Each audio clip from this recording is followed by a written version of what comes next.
വിശുദ്ധ യോഹന്നാൻ എഴുതിയ സുവിശേഷം അധ്യായം 1 വാക്യം 14. വചനം മാംസമായി നമ്മുടെ ഇടയിൽ വസിച്ചു. വിശുദ്ധ പൗലോസ് ലീഹ 1 തിമോഥെയോസ് 3:16 ഇങ്ങനെ പറയുന്നു: ശരീരത്തിൽ പ്രത്യക്ഷപ്പെട്ടവൻ ജനപദങ്ങളുടെ ഇടയിൽ പ്രഘോഷിക്കപ്പെട്ടു.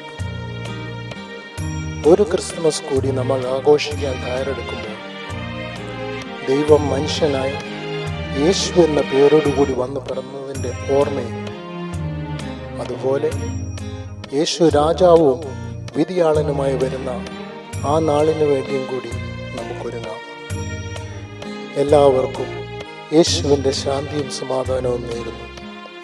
ക്രിസ്തുമസിൻ്റെ എല്ലാ ആശംസകളും.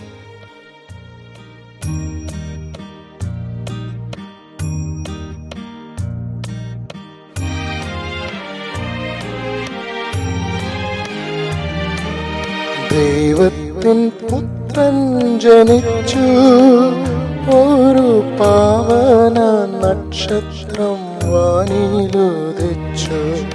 ദൈവത്തിൻ പുത്രൻ ജനിച്ചു, ഒരു പാവന നക്ഷത്രം വാനിലുദിച്ചു.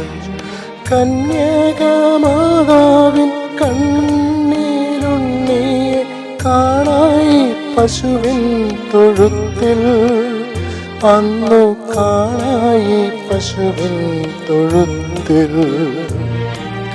ദൈവത്തിൻ പുത്രൻ ജനിച്ചു.